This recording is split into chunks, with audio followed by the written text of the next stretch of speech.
Hello,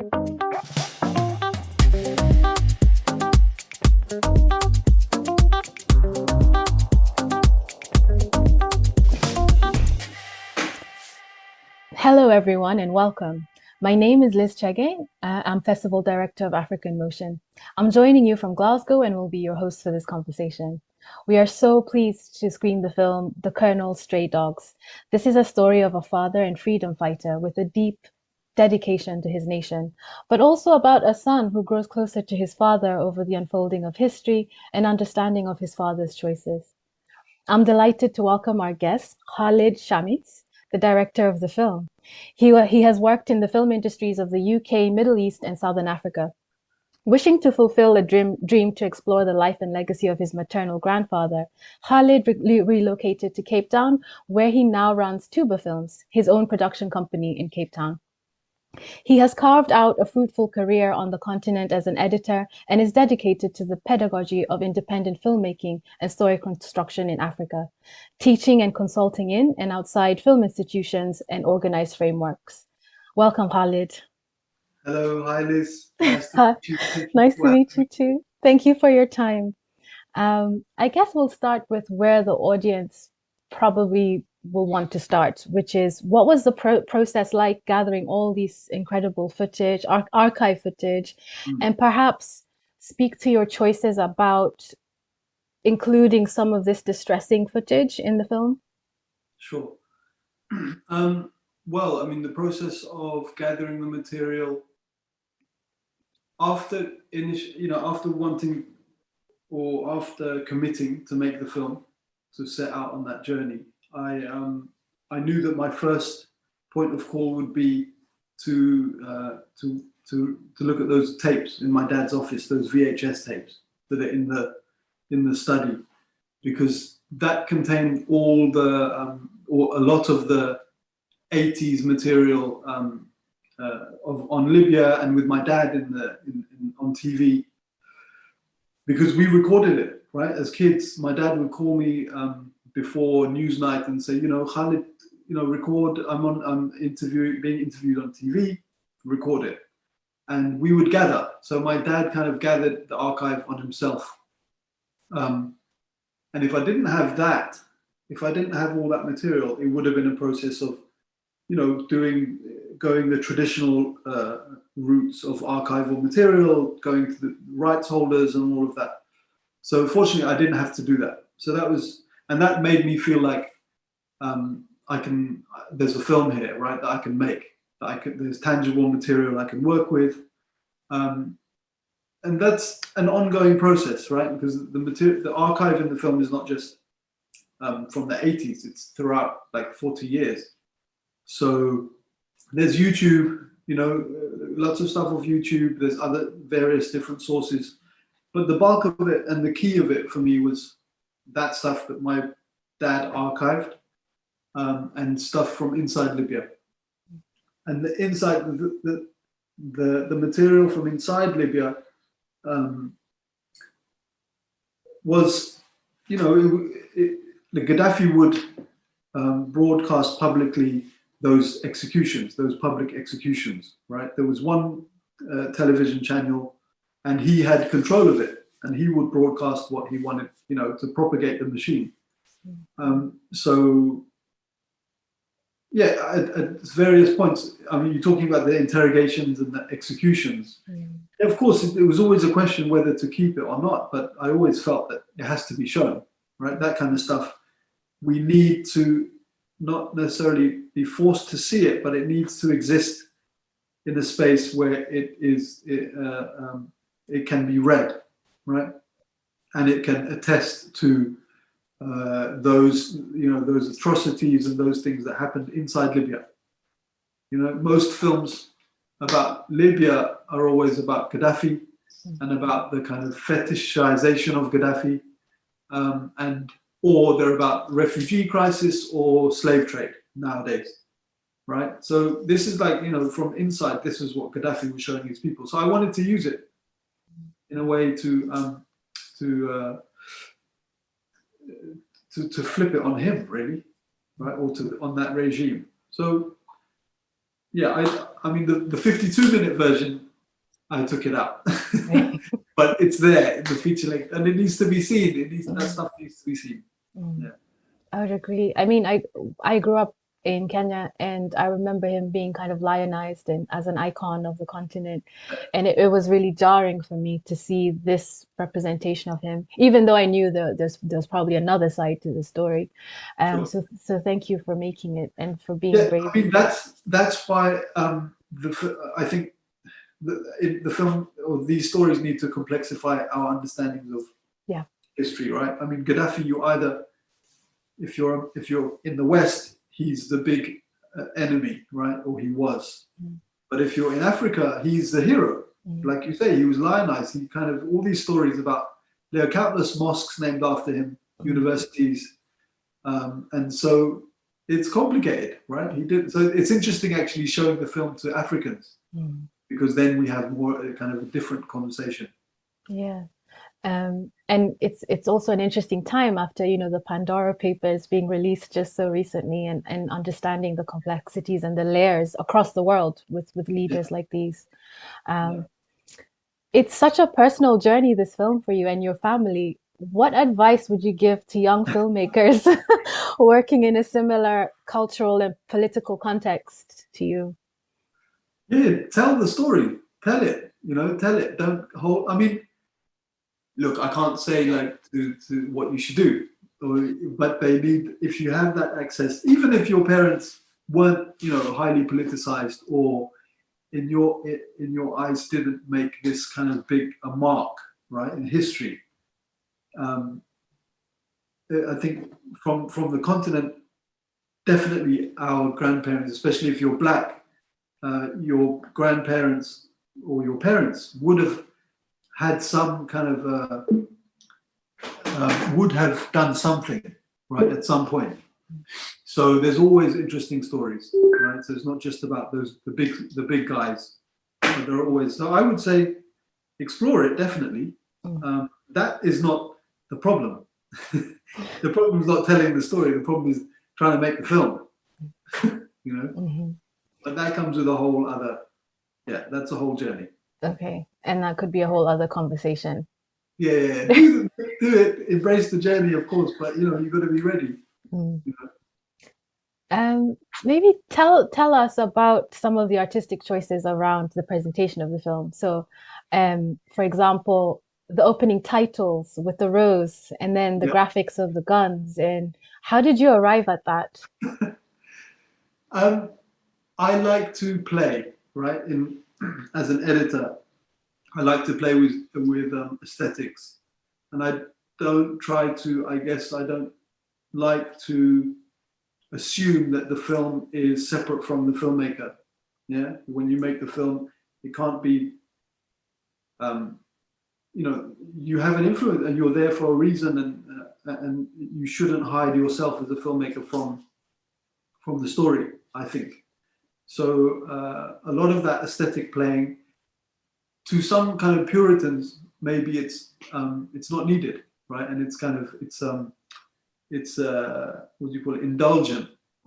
But I enjoyed it, and that this is my moment to kind of play with all that stuff. So the guns, of course, it was a feature of my life and stuff I found out through my dad. So and there's this kind of James Bond joke that I have with my dad with his suitcase. So that's kind of there in that James Bond style, ish. And it kind of looks good. It's nice to play with those graphical elements. The flowers and the rose, they have kind of various meanings because it's not implicit in the film, like why these flowers. I grew up. I wanted this strong contrast in the film somehow with where my dad grew up in the desert, right, south of Tripoli, and where I grew up, which was in South London, very leafy green area.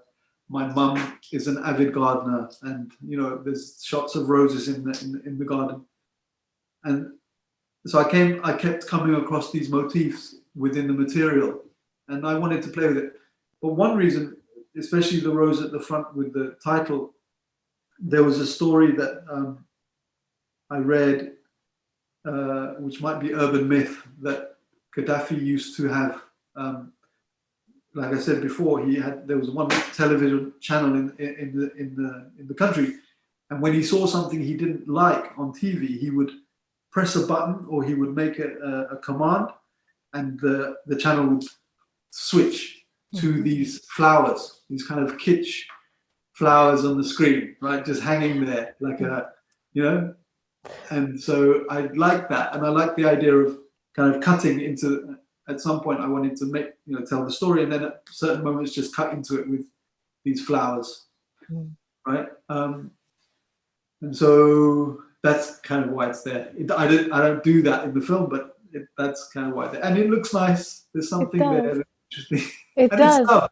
The film is about love, right? It's a kind of me giving my dad a bouquet of flowers in a way, you know. I love that. And it reminds me of how the BBC used to have intervals. They'd have these scenes, these really calm scenes for like 10 minutes or something of like a lake or a river. That's great. I'm so glad I asked that question. Thanks.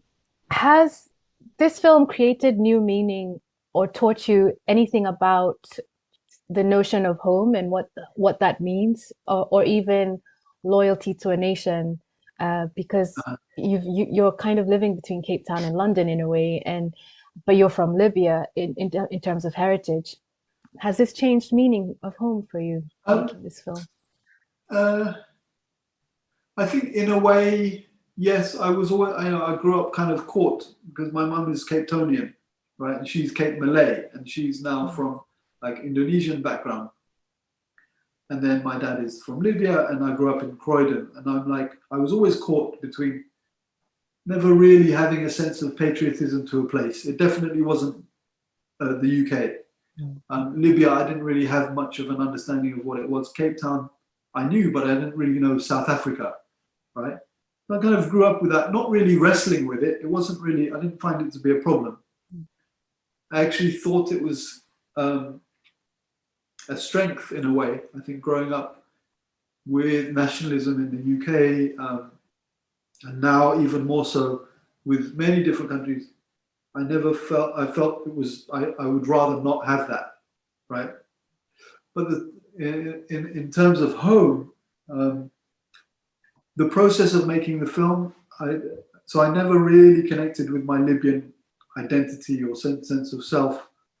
And I don't speak Arabic, but during the development of the film, I went on these workshops organized by a Lebanese company, production company, which helped develop projects for filmmakers in the MENA region.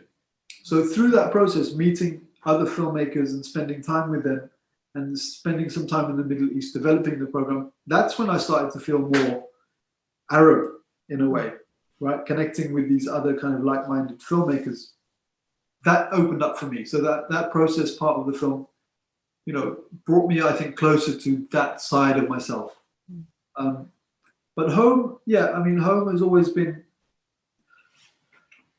wherever I am, My mum's house and my dad's house is still there, and that's always, my first home. And but now I have family, I've got kids, so we are out wherever we are, that's our home. So it's definitely opened up, or made me think more about it, but not necessarily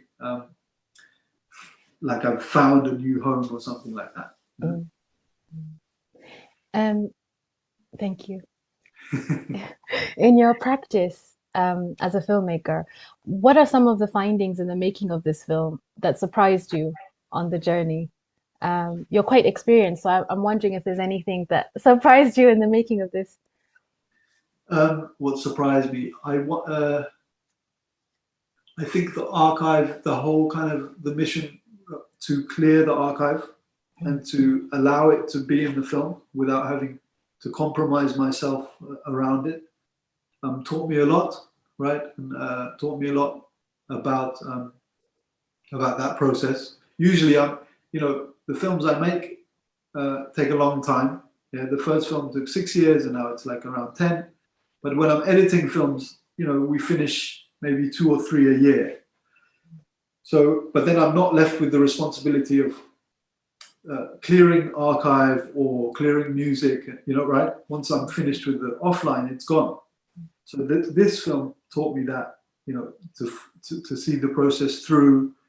I mean, it definitely taught me about perseverance, and it taught. What was I going to say? Yeah, there's a lot to learn from a project that takes a long time, right? So within the filmmaking practice, interestingly, when the film finished now in April, and it kind of went out into the world, what has been interesting is who has been picking it up, right? Which kind of festivals have been rejecting the film and accepting it. Like, we've got more rejections than acceptances, but that's fine. I mean, it comes with the game. And it's also not just about the film festivals, but that's your first outing, right, with the film. And so I thought that I really feel like it's a UK film that talks about migration. It talks about, what it is kind of to be British in a kind of today. It talks about a kind of strata of society that isn't spoken about much, which is the first and second generation migrants who came from exile from the Middle East, right? The Syrians, the Libyans, Moroccans, Sudanese, who left, regimes, who wanted to kind of try to find a better life or couldn't go back home, right? Usually, when we look at Britain and stories of Britain and modern Britain, what it is to be multicultural, we talk about a Black Britain, right, often, and we talk about, white Britain. Maybe there's a brown, South Asian discussion happening, but we never really talk about this kind of wave of this pan-Arab, pan-Islamic diaspora, and I think the film points to that. So I really felt more than it does about Africa, and maybe to some extent more than it does about Libya. But so I always thought the film is gonna, it needs a UK home, right? It needs a nice UK outing, and so I was kind of surprised that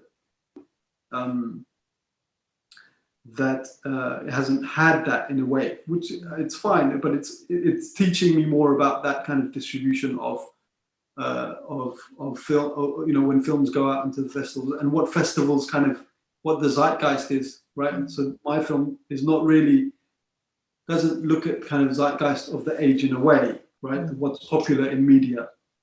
I mean, essentially it's about two men trying to reconcile something or figure out something. It's about Libya, which is not very fashionable at the moment either. And it's not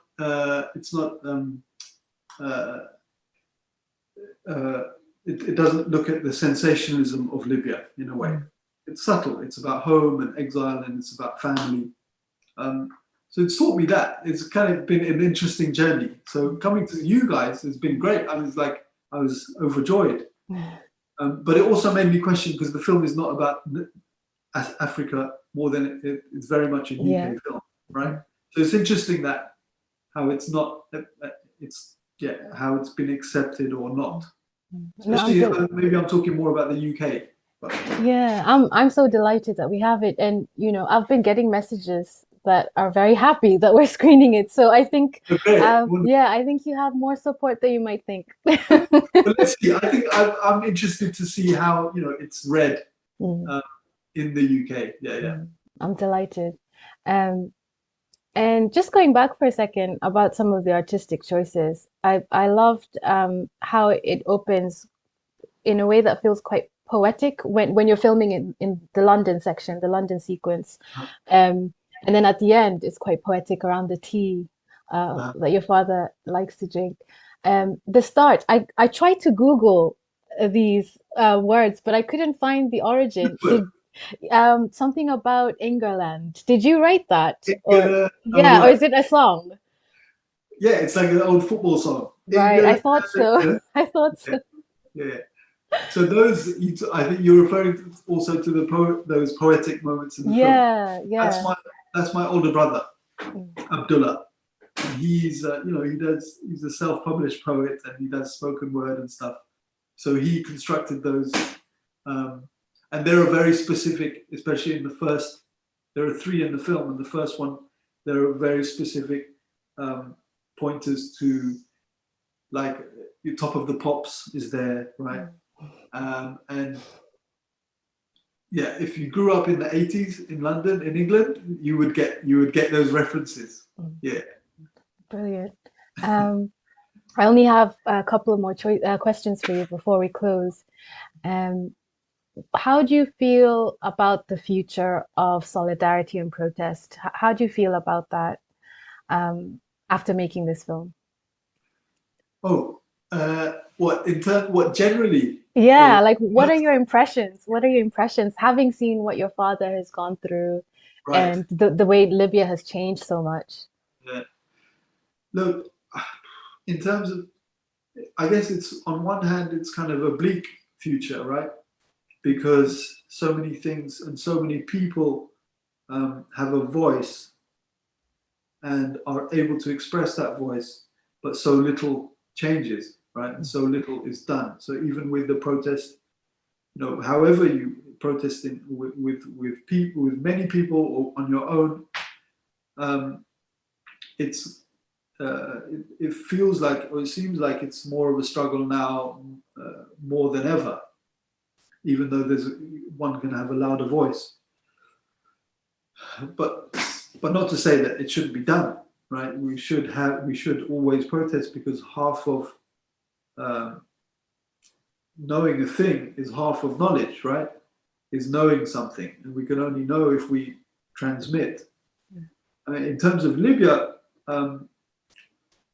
I don't know. It's not easy, because no one really knows what kind of outcome is going to happen, because civil war is always a question mark, and it's the vying for power, right? But we do know whoever comes into power is going to, straight away, the countries who are looking at Libya from the outside, surrounded, are going to move in, and they're going to start working together, and then the market economy becomes the norm, right? It's not going to be necessarily socialist or even democratic, but so it's bleak. I hope that in terms of Libya, I hope there's obviously that it comes to some kind of understanding soon, and that people like my dad are allowed to come in and work together, and are in a way recognized for whatever they gave up. So yeah, I mean, it's a mixture of, like, it's a bittersweet, I think, future we got ahead of us. Have you been back to Libya at all? I went once only in 2012 for 10 days, and that was a time, that was the time when everyone was quite euphoric about the future. And so my dad was there, and we were just there for 10 days, met my family, and it was quite beautiful experience, quite overwhelming. But then pretty soon after that time, it descended. Yeah, so yeah, I've only been once. I have a passport, but it's expired. Do you think that the film might travel there? Yeah, definitely. I mean, there are a couple of filmmakers I know there who are working actively, not just making journalistic films about the civil war, but are making films, are making creative projects with author voices. There's one organization who are trying to screen films, so I'm in conversation with them to find the right time to let them run with it, and screen it. So yeah, inshallah. But there is there's a massive Libyan diaspora, and so I'm hoping they get to see it as well. Some of the friends that I grew up with and families I grew up with, I've sent them the film, and so my peers from us, like, first generation guys, have responded to it in a very interesting way, because it's kind of the life they grew up with, right? They haven't seen on a screen or in this kind of way. So they're responding to it quite interestingly, not positively. So I mean, yeah, Libya definitely at some point, but the diaspora also, yeah, there's lots of them out there. Especially, I'm interested in North Africa because in the film you mentioned that even earlier on, um, when your father was still based there, that there was support from other North African Yeah, countries to oust him, to oust Gaddafi. And I wondered about the way the film could travel across the North Africa and region as well. yeah, yeah. Sure, yeah, I'm excited. I mean, to show it, it's going to show at in Tunisia at JCC, the Carthage, Amazing. and hopefully Cairo, one of the festivals in Cairo, and there are some next year, Beirut, and that's DC is next year. So yeah, definitely. You know, hopefully now going to FESPACO in Burkina Faso in Amazing. this month. I'm really trying to get there for the physical screenings. It's showing there. I'm excited about that. It's like a Yes. dream, you know, to show it there. Yeah. More than the BFI is FESPACO. I would agree. I would agree with you. Um, okay, the final question is, what do you hope that the audience takes away from this? What final words do you have? Um, I hope. I guess I've never really thought or had a hope for what people would take from it. It was more always about just telling it, right? But I hope, you know, I hope people like me would look at their parents uh, and and say, what, you know, tell me about your life, that kind of thing, right? How do we connect more with our family? I think it's about that. So, like, you know, we're only here for a short time, and often we don't speak, we don't know what our parents got up to, right? We're too busy in the hustle of trying to be whoever we're trying to be today Mm. that we, you know, I look at my kids, and I've had lifetimes, you know, before they arrived, Mm. but they know nothing of that.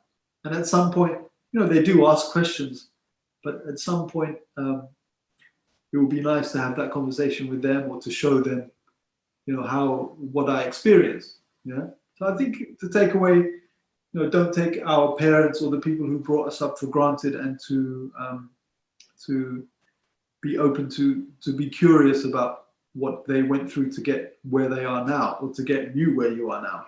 Mm. Yeah, Those oral histories are so important. yeah, totally. Yeah. Perfect final message. Thank you, Liz. Thank you so much, Khalid. And all the best with the future of the film. I think it's fantastic, and I think you have a great journey with it coming up. Thank you. And you too at Africa in Motion. Thanks again. I think Thank you you. screened my first film years ago, Mm. and it's nice to come back. Thank you. Yeah, thank you so much, and have a really good rest of the week. And you. All right.